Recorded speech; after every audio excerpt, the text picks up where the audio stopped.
अच्छा, आज मैं सुबह सहरी की जब नशियात सुन रही थी, बहुत सारे उलमा इकराम उसमें मौजूद थे। एक बड़ी खूबसूरत बात मेरे सुनने में आई कि अक्सर हम ये समझते हैं कि खाने पीने को तर्क कर देना सिर्फ़ यही रोज़े का असल मकसद है, लेकिन असल में अगर हम अपने इर्द गिर्द देखें, सबसे ज़्यादा मुश्किल होता है ज़बान का रोज़ा रखना। यानी जब आपको गुस्सा आ रहा है, जब आपको एंजाइटी हो रही है या आपको अगले की बात समझ नहीं आ रही, भूख और प्यास को तो हम बर्दाश्त कर ही रहे हैं, लेकिन उस वक्त अपने अल्फाज का इंतखाब ऐसे किया जाए कि वाकई आपके रवैये से भी लगे कि आप रोज़ेदार हैं, ये बड़ा अहम होता है। और फिर उसके बाद जो अगली एक सतह आती है वो यकीनन ये है कि जब आप अपने दिल का भी रोज़ा रख सकें।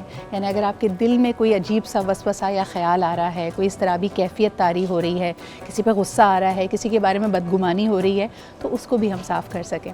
तो अल्लाह ताला हम सबको ये तौफ़ीक दे। रमज़ान मुबारक का आज पहला दिन रमज़ान में, और यकीनन पहला अशरा है ही रहमतों का। असद भाई मेरे साथ मौजूद हैं। असद भाई, अस्सलाम वालेकुम एंड रमज़ान मुबारक टू यू। अस्सलाम, आपको भी और तमाम देखने वालों को बहुत। अच्छा, आपकी और मेरी मुलाकात रमज़ान ज़्यादा उससे होती है, बीच में कभी ना कभी एक्सचेंजेस होते रहते हैं, कोई ना कोई अहम दिन पे आपकी तरफ से बड़ा अच्छा लगता है, कोई पैगाम आता है ईद का, बकरा ईद का। मुझे बताइए कि माशाल्लाह ये सफ़र, आप हमारे हर सफ़र में, हमारी हर रमज़ान ट्रांसमिशन में साथ रहे हैं। हमारी क्या चीज़ आज न्यूज़ की इस नशियात को सबसे मुनफरिद बनाती है आपके ख़्याल में?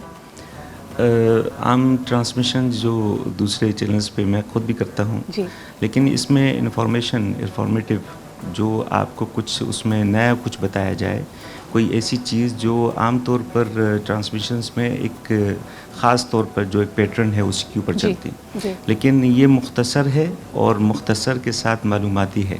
इसमें मालूमात दी जाती है आपकी तरफ से या आपकी टीम की तरफ से। तो ये एक जो ख़ास तौर पर जो पैकेज जब क़िरात के बाद अक्सर औक़ात में देखता हूँ, तो ये बड़ा इंफॉर्मेटिव है। इसमें बड़ी अच्छी मालूमात हैं, कुछ नया बताया जाता है। ये मेरा ख्याल है डिफरेंट है ये सबसे। मुझे ऐसा लगता है वाकई कई लोग जब कहते हैं ना 1 से 3 तो सिदरा बड़ा पीक का टाइम होता है, इस वक्त या तो नींद का गलबा होता है या इंसान सुस्ती महसूस कर रहा होता है।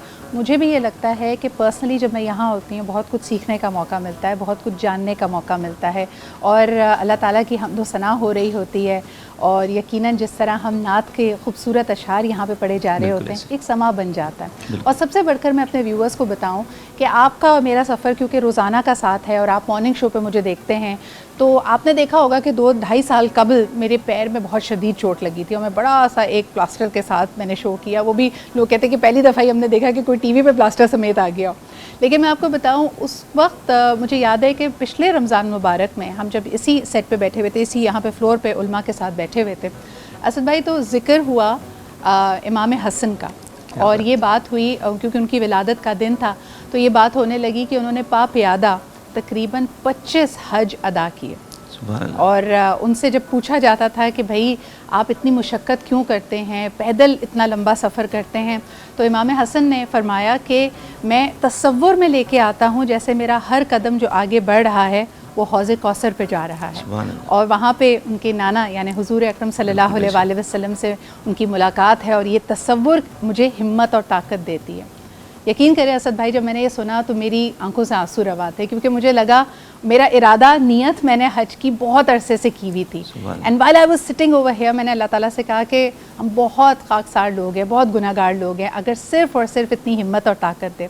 और मैं समझती हूँ कि इस जगह का कुछ ख़ास असर था, जो तमाम लोग यहाँ पे आते हैं, जो ज़िक्र हो रहा होता है, जो हम्दो सना हो रही होती है, उसकी तासीर थी कि मेरे लिए अल्हम्दुलिल्लाह मेरा पहला हज जो मैंने 2024 में अदा किया वो बहुत आसान हो गया और मुझे कोई तकलीफ़ नहीं हुई। तो अब मुझे पूरी उम्मीद है कि जब भी आप इज्तिमाई तौर पर बैठते हैं, गौर व फ़िक्र करते हैं, दीन की बात करते हैं, तो आपके लिए आसानियाँ ही आसानियाँ होती हैं।